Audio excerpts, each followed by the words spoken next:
تراویح کی شرعی حیثیت.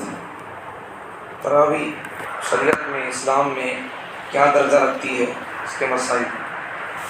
20 رکعت تراویح نماز سنت علی العین ہے، سنت موقدہ ہے، کمپلسری پڑھنا چاہیے. ہر سنت موقدہ کا مطلب ہے نبی صلی اللہ علیہ وسلم سے پابندی کیے ہوں. ہر شخص پر اس کی ذاتی حیثیت سے اس کا ادا کرنا سنت ہے. اس کے ترک پر وہ تاریک سنت شمار ہوگا. اگر بندہ چھوڑ دیتا ہے تو پھر سنت کو چھوڑنے والا شمار ہوگا اور اسے گناہ ہوگا.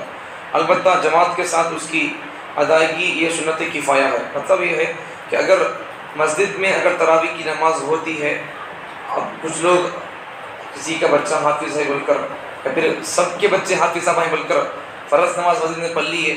مسجد میں تراویح ہوتی ہے جماعت سے، مسجد چھوڑنا نہیں، مسجد میں تراویح کی جماعت ہوتی ہے، تراویح پڑھتے ہیں. اب سب کے بچے یا پھر 20-30 لوگوں کے بچے حافظ صاحب ہیں، ان کو کامل نماز پڑھانے کا، تراویح پڑھانے کا موقع نہیں ملا بول کر اگر گھر میں تراویح پڑھاتے ہوں، ان کے امی بابا لوگوں پڑھتے ہوں پیچھے، پھر کا بھی گناہ نہیں ہوگا. یہاں بھی ادا ہوگی. اگر یہاں مسجد میں خالی کر گھر میں پڑھتے گناہ ہو جائے گا، پھر پورا گاؤں گناہگار ہو جائے گا. مسجد میں اگر تراویح نہیں پڑھتے ہیں، ایک بندہ بھی نہیں پڑھتا ہے، تراویح ہوتی نہیں یہاں پر، تو پھر سب گنہگار ہو جائیں گے. یہاں تراویح کرتے ہوئے اگر گھر میں یا کسی اور جگہ پہ بھی کرتے ہیں تو پھر گنہگار نہیں ہوں گے. لیکن یہ لوگ مسجد اور جماعت کے ثواب سے محروم رہیں گے. مسجد کو چھوڑنے کا پھر ان کو ثواب سے محروم رہیں گے. وہ اگر بالکل یہ مسجد میں تراویح کی جماعت نہ ہوتی ہو تو تمام اہل محلہ گنہگار ہوں گے. مسجد میں تراویح کی جماعت نہیں ہوتی ہے، نمازیں ہوتی ہیں تراویح کی، تو پھر پورے لوگ گنہگار ہو جائیں گے. اب جماعت تراویح تو ہوتی ہے لیکن لوگ نہیں ہیں تو پھر لوگ گنہگار ہوں گے.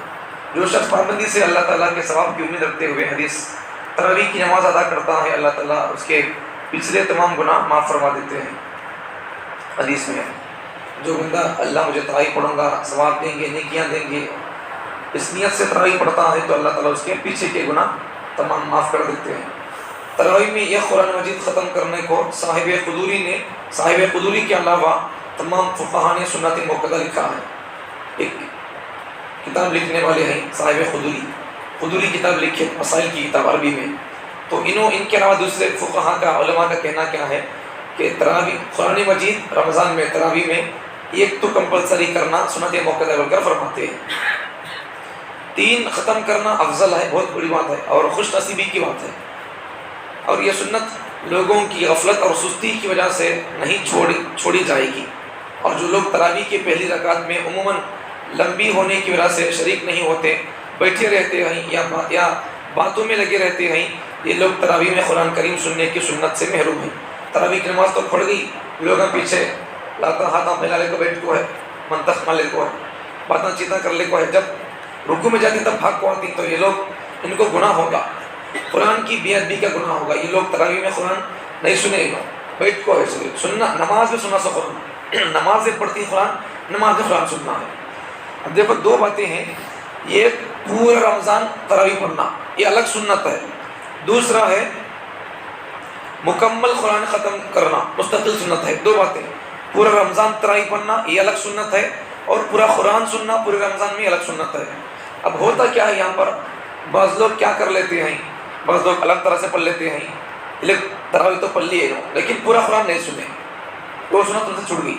تراویح پڑھنے کی سنت ادا ہو گئی لیکن پورا قرآن سننے کی سنت ان سے چھوٹ گئی ہے. اس سے 2 سنتیں بھی ہمیں کرنا ہے، پورا قرآن بھی سننا ہے اور پورا رمضان بھر ہمیں تراویح پڑھنا ہے. 2 سنتیں الگ الگ ہیں. تراویح میں ہر سورت کے شروع میں بسم اللہ پڑھنا حضرت صلی اللہ علیہ وسلم اور صحابہ سے ثابت ہے. ہر سورت ختم پڑھتے لم سورہ ولا ظالم بول دیے، پھر بسم اللہ پڑھ کو کوئی سورہ پڑھنا ہے تو پھر پڑھتے سورہ ہو گیا، اگر سورہ شروع کرنا ہے تو پھر بسم اللہ آہستہ پڑھ کے شروع کرنا ہے. البتہ جہرن پڑھنے کے بجائے سرن پڑھنا مصنوع ہے. بسم اللہ زور سے پڑھنے کے بجائے آہستہ بھی پڑھ لیتا چل جاتا، وہی سنت طریقہ ہے. اور جہرن پڑھنا خلاف اولا ہے. کوئی بھی پہلو واجب یا حرام نہیں ہے. چاہے زور سے پڑھو ہلکا پڑھو، پہلی بات تو ہلکا پڑھنا سنت ہے، اور اسے زور سے پڑھو یا ہلکا پڑھو یہ حرام حلال کی بات نہیں ہے، واجب کی بات نہیں ہے. ہاں پوری تراویح میں ایک بار جہرن پڑھ لینا بہتر ہے. پوری تراویح میں ایک بار سے زور سے بسم اللہ پڑھ لے تو اچھی بات ہے، نہیں تو کوئی بات نہیں. پورے قرآن ختم ہونے کے بعد میں پھر قرآن شروع سے شروع کرنا ہے. تراویح میں قرآن کریم سورہ بقرہ کے شروع کا کچھ حصہ پڑھ کر مفلحون تک، اولئک علی ھدی من ربہم واولئک هم المفلحون، یہاں تک ایک 5-6 آیتیں ہو جاتی ہیں، ختم کرنا افضل ہے۔ اس کے علاوہ مختلف مقامات سے دعا یا آیتیں پڑھنے اور اس پر اصرار کرنے کو اہل فتاویٰ نے مکروہ لکھا ہے۔ قرآن ہونے کے بعد میں وہ دعائیں، یہ اتبار سورہ، قل اللہ کی سورہ 3 بار 4 بار 5 بار، اسے فقہاء نے مکروہ لکھا ہے۔ نماز تراویح اگر چھوٹ جائے تو قضا نہیں ہے، سنت کی قضا نہیں ہوتی کبھی بھی، سنت چھوٹ گئے تو پھر اس کی قضا نہیں ہوتی ہے۔ تراویح سنت موقعہ ہے، سنت کی اس کی قضا نہیں ہے، لیکن اگر کوئی بندہ پڑھ لیتا ہے تو اگر قضا کر لے کوئی بعد میں پڑھ لیتا ہے تو بندہ نفل کا ثواب مل جائے گا، لیکن سنت تراویح نہیں ہوگی۔ اس لیے کوشش کی جائے کہ تراویح نہ چھوٹیے، چھوڑنا نہیں، تراویح پڑھنا ہے۔ بہتر طریقہ تو یہی ہے کہ تمام تراویحات میں قرآن برابر پڑھا جائے، پورے رکعتوں میں، پورے تراویح میں برابر پڑھا جائے۔ اب یہ کب برابر پڑھ سکتے ہیں؟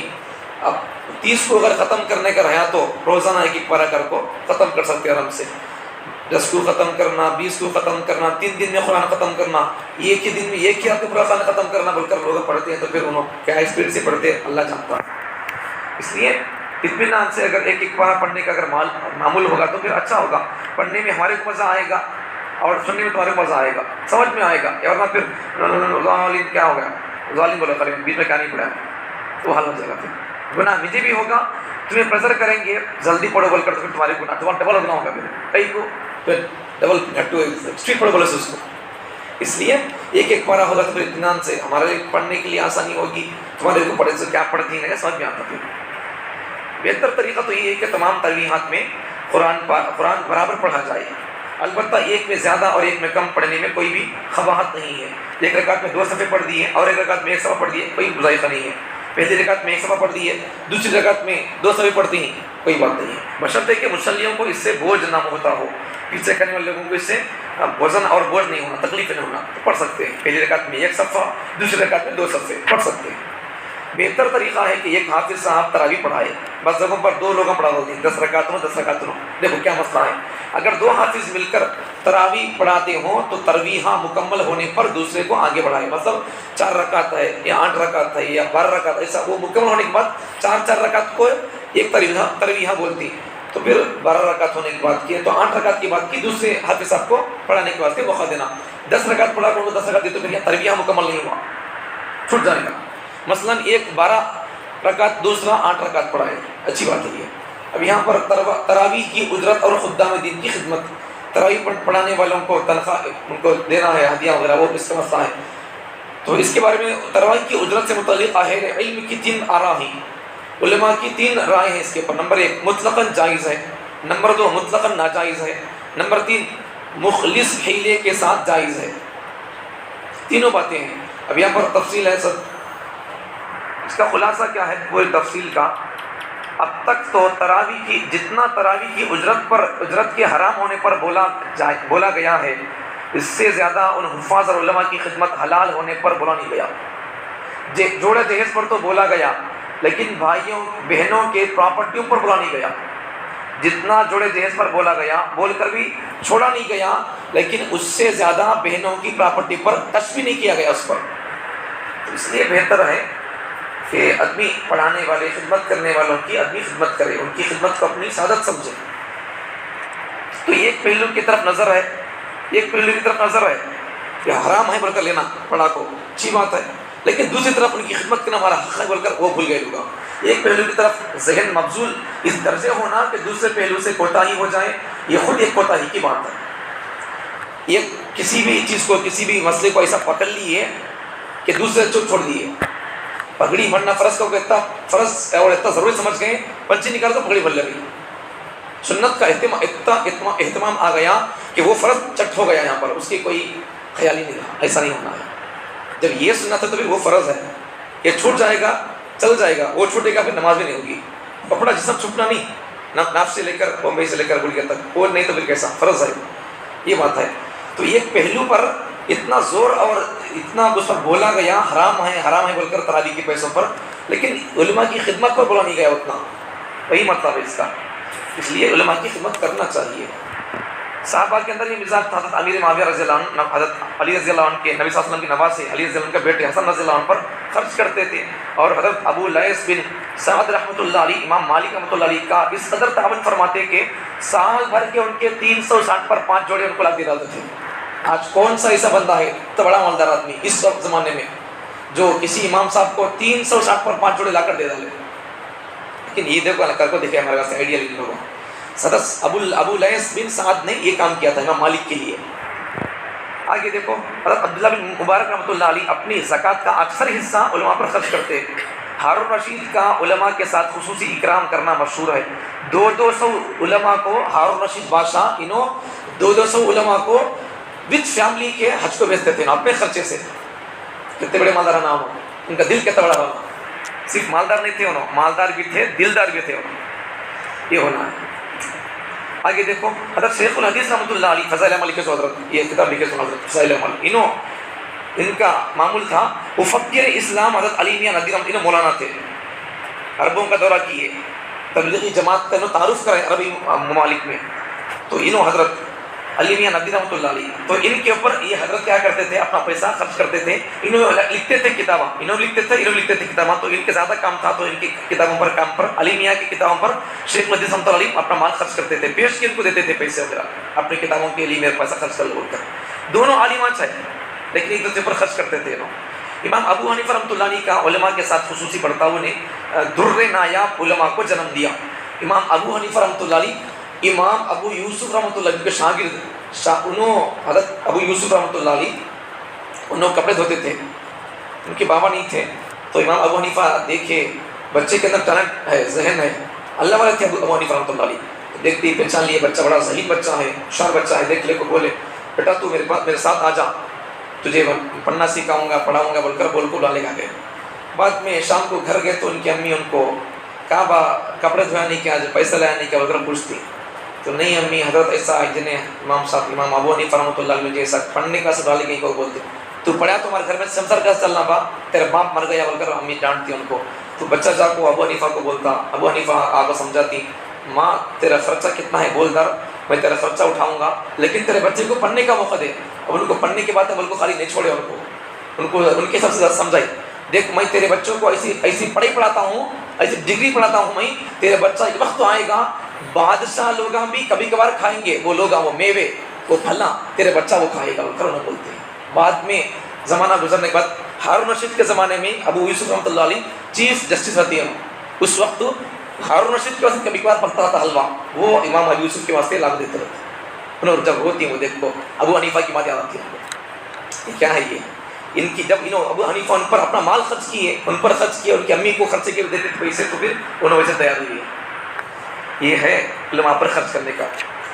ایسے وہی کئی بہت سارے قصے ہیں علماء پر، بات سمجھ جائے گی خلاصہ کیا ہے بولو، تراویح پڑھانے والے بندے پوچھنا نہیں دیو کا قبول کو، لیکن ہمارے لیے پوچھنا حرام ہے تراویح پڑھانے والے بندے کے لیے، لیکن آپ کو دینا حرام نہیں ہے۔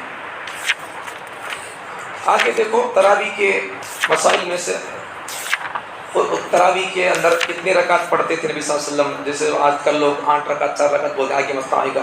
اچھا ایک مسئلہ سمجھو، یہاں پر گرمی کی وجہ سے تراویح مسجد کے اوپر پڑھ سکتے کیا؟ گرمی کا موسم ہے تو پھر اس وقت میں فرض نماز یہاں پر لے کے نیچے تراویح کی نماز اوپر جا کے پڑھ سکتے ہیں، یا پھر باہر بھی اگر پڑھنا چاہے تو پڑھ سکتے، کوئی حرج نہیں، لیکن فرض نماز مسجد میں پڑھ لینا۔ تراویح کی نماز فرض نہیں یا واجب نہیں ہے بلکہ سنت ہے، اس لیے فرض نماز اصل مسجد میں ادا ہو جانے کے بعد گرمی کی وجہ سے تراویح کی نماز چھت کے اوپر جا کر ادا کریں تو کوئی کراہت اور مکروہ نہیں، پڑھ سکتے ہیں۔ تراویح میں قرآن دیکھ کر پڑھنا، کل مسئلہ آیا تھا یہ، تراویح میں قرآن دیکھ کر تراویح میں پڑھنے کو یہاں قرآن پڑھنے کی مقدار ہے، تراویح میں کتنا پڑھنا ہے؟ جب تراویح میں ایک قرآن ختم کرنا سنت ہے تو اس کے لیے فقہا نے ہر رکعت میں کم و بیش 10 آیت پڑھنے کو سنت قرار دیا ہے، ایک رکعت میں 10 آیتیں پڑھنا، اور اس مقدار سے زیادہ پڑھنا امام اور مقتدی دونوں کی بشاشت پر موقوف ہے، اس سے زیادہ پڑھنا چاہے تو تمہارے ہمارے کمپرومائز کو پڑھ سکتے ہیں، اتنی مقدار پڑھنا کہ سننے والوں پر بوجھ ہو جائے مناسب نہیں ہے، لمبے لگ دیر پڑھ دیے تو لوگوں کو بوجھ ہوتا ہے تو پھر نہیں پڑھنا، حساب سے پڑھنا ہے، لوگوں کو ختم کرنا بھی رہتا ہے تو پھر ہمارے بھی پر بھی ذرا ذمہ داری رہتی ہے، اس لیے کبھی کبھار ذرا زیادہ پڑھنا رہتا ہے، لیکن اگر آخر کو ختم کرنے کا تو پھر آرام سے ایک پارہ پڑھ سکتے ہیں۔ تراویح اور ہمارا معاشرہ، تراویح کو چھوڑتے رہتے ہیں لوگ، تراویح کو چھوڑنا نہیں گناہ ہو جائے گا۔ مستقل امام کی موجودگی میں تراویح کے لیے حافظ مقرر کرنا، آلریڈی امام صاحب ہے ان کے ہوتے ہوئے پھر کسی اور کو تراویح کے لیے مقرر کرنا مسئلہ سمجھو۔ اگر مسجد کی انتظامی کمیٹی نے امام کو مقرر کرتے وقت ہی صراحت کی تھی کہ تراویح میں قرآن پاک سنانے کا امام طے کرنے کا اختیار کمیٹی کو ہوگا، امام صاحب کو بات کرتے تو بول لیے تراویح کے لیے ہمیں دیکھ لیتے میں بات کر لیتی بول کر، تو ایسی صورت میں کمیٹی اپنی مرضی سے حافظ مقرر کر سکتی ہے، پہلے بولے سے اس کو، اور اس پر امام کو اعتراض کا حق نہیں ہوگا۔ پہلے بول لیا نہیں ہمیں دیکھ لیتی کو بول کو بلا لیتی اب بس ان کے لیے کوئی ذمہ داری نہیں ہوگی امام صاحب کے لیے۔ دیکھو لیکن اگر امام کے تقرر کے وقت ایسی کوئی صراحت نہیں کی تھی، امام کو چلتے وقت نہیں بولے ہمیں بلالتی یا پھر پڑھاتی بول کو نہیں بولے، ان کو پڑھانے کا بول دیے تھے تو کوئی بات بھی نہیں ہے، سامنے کھل کا نہیں ہے، صراحت نہیں کی تھی بلکہ امام کو مطلقاً امامت کے لیے رکھا گیا تھا، امامت کے واسطے بات کر لی، تو ایسی صورت میں تراویح کا حق بھی اسی امام کو ہوگا، اور اس کی مرضی کے بغیر انتظامیہ کو ان کو پوچھے بغیر ان کی پرمیشن کے بغیر انتظامیہ کا اپنے طور پر امام میں تراویح مقرر کرنا درست نہیں ہے۔ سمجھا کی بات؟ امام صاحب کو دو مسئلے ہیں یہاں پر، اگر کمیٹی والے بول دیے چلتے وقت امامات کو کہ ہمیں تراویح کے لیے بلا لیتی ہیں بچے کو حافظ صاحب کو یا کسی کو بول کر بولے تو پھر اب ان کو کوئی حق نہیں ہوگا، نہیں وہ سب کوئی بات نہیں ہے، وہ اس بارے میں خاموش تراویح کے لیے بات کر لیے امامت کے لیے بات کر لیے تو پھر بعد میں پورا حق امام صاحب کو رہتا ہے، انہیں خود پڑھا سکتے ہیں کسی کو ان کی مرضی ہے، وہ ہمیں ان کو پوچھے بغیر ان کی پرمیشن کے بغیر ہمیں اپنے بچے کو میری خاص مسجد بھی کیوں نہ ہو پھر میں امام صاحب کو پوچھے بغیر میں اپنے بچے کو میں کمیٹی کے ممبر ہوں میں مسجد بتایا کہ بول میرا بچہ پڑھا دے بول تو نہیں ہوتا ہے، ان کی پرمیشن کے بغیر نہیں کر سکتے، مؤذن صاحب کے پرمیشن کے بغیر اذان دینا جائز نہیں ہوگا، امام صاحب کی اجازت کے بغیر ممبر مسئلے پر بیٹھنا جائز نہیں ہوگا، ورنہ پھر یہ ظلم ہو جائے گا۔ آگے امام میں مستقل کو رمضان میں زائد تنخواہ دینا، امام رمضان کے اندر ان کو بونس وغیرہ دینا دے سکتے ہیں، اس کو مسئلہ یہاں تفصیل سے بیان کیا گیا ہے۔ جو امام مستقل ہو اور وہ یہ شرط لگائے کہ میں رمضان میں تنخواہ زیادہ دوں گا اور وہ اضافہ بھی متعین ہو، یا یہ کہے کہ سال بھر ہر مہینے میری تنخواہ میں اتنا اضافہ کر دیا جائے اور مسجد کی منتظمہ کمیٹی اسے قبول کر لے اور اس اضافے میں ختم قرآن کی کوئی شرط نہ ہو تو یہ معاملہ شرعاً درست ہے۔ بھائی یہ سال میں دیکھو اتنی تنخواہ بڑھانا، دیکھو مہینے میں اتنی بڑھا ہو، سال میں اتنی بڑھا ہو کر بول لیے انہوں تراویح کی ابھی کوئی وضاحت نہیں ہے تو پھر اس وقت میں بڑھا کر دینے میں کوئی بات نہیں ہے، اس میں ختم قرآن کا بھی ملا کر دے سکتے ہیں، کوئی بات نہیں ہے۔ ایسی صورت میں وہ امام خود قرآن سنائے یا دوسرا کوئی اور حافظ صاحب سنائے پڑھا لے، بہرحال امام اضافے کا مستحق ہوگا، اور اگر منتظمہ کمیٹی نے ختم قرآن کی شرط کے ساتھ اضافہ منظور کر لیا، تمہیں پڑھے تو مت دیتی تنخواہ تراویح پڑھے تو وہ ایسا منظور کر لیا تو اس معاملے کا اس معاوضے کا لین دین بہرحال ناجائز ہوگا۔ ختم قرآن کی عوض کچھ لیتا ہے تو جائز نہیں، البتہ اگر اسے رمضان میں کوئی رقم اس کی امامت کے عوض دی جاتی ہے، خواہ وہ تراویح میں ختم قرآن کرے یا نہ کرے تو اس رقم کو لینے کی گنجائش ہے۔ تمہیں امامت کرتی ہیں صاحب، تمہیں تراویح پڑھاتی ہیں، اب تمہیں وہ سب طے نہیں ہوا ہے تو پھر ایسے ہی امامت کے بہانے سے دے دے تو کوئی بات نہیں ہے۔ تراویح وہ خود تراویح میں قرآن پڑھائیں یا پھر کوئی اور پڑھائے، اس رقم جو دیتے ہیں دے سکتے ہیں، یہی حکم مؤذن کا بھی ہے، ان کو بھی بڑا چڑھا کر دے سکتے ہیں، اور بہر صورت یہ لین دین ختم کے دن نہیں ہونا چاہیے کیونکہ اس سے ختم قرآن پر لین دین کا ایہام ہوتا ہے۔ تو مطلب کیا ہے اس کا کہ یہ لین دین ختم قرآن کے دن نہیں ہونا ہے، بعد میں دیتا رمضان سے پہلے دے ڈالو کتنا اچھا ہوگا، بڑی اچھی بات ہے، اچھی بات ہے۔ ہمیں لوگ جو بیان کرتے نہیں رمضان سے پہلے 2 جمعے 3 جمعے بیان کرتے ہیں رمضان سے پہلے استقبال رمضان کے نام سے، تو ہمیں پبلک کو بولتے کیا بول کر رمضان کی تیاری کر لو بول کر، امام صاحب تیاری کرنا نہیں کرنا، ان کے لیے پھر پیسہ ہونا نہیں ہونا، یہ تو کیسا تیاری کرنا بولو، ہمیں تمہاری تیاری کرو بولتی ہیں، ہمیں تیاری کرنے کے ہمارے پاس پیسہ ہونا نہیں، شب قدر کو پیسہ دیں گے آپ یا پھر 30 کو اگر تنخواہ دیں گے یا ان کو بونس دیں گے کچھ بھی دیں گے تو تراویح کب عید کی تیاری کب کرنا ہے، جوتے چپل کب لینا ہے، اعتکاف کب بیٹھنا ہے، یہ سب نہیں۔ اس لیے بہتر طریقہ ہے کہ رمضان آنے سے پہلے ہی رمضان کے اندر آپ جو فکس ہو گئے دینا کو بونس ہو کچھ اپنی طرف سے ہو، رمضان سے پہلے دے لیں گے تو پھر ان کے لیے عید کی تیاری کرنے میں یا پھر ان کو اعتکاف بیٹھنے میں ان کی سہولت ہو آسان ہو جائے گی، ورنہ پھر انہوں بھی تکلیفیں پڑیں گے، پھر ان کے زبان سے بدوائیں نکل جائیں گی، پھر یہ کیا یہ سب دیکھنے میں ملے گا، پھر میں بدوانی دار ہوں بول رہا ہوں، حالات ایسے ہی سنا رہا ہوں، بس مسئلہ بتا رہا ہوں آپ کو، یہ سب چیزیں ہیں۔ آگے کل بات آئی آپ کے سامنے تراویح کتنی رکعت ہے، نماز نبی صلی اللہ علیہ وسلم کیسا پڑھے، اس کے بعد کیا ہوا ہے، کیسا کرنا ہے، کتنے پڑھنا ہے، ہمارے لیے آج کا ماحول کیا بول رہا ہے، کل باتیں آئیں گی۔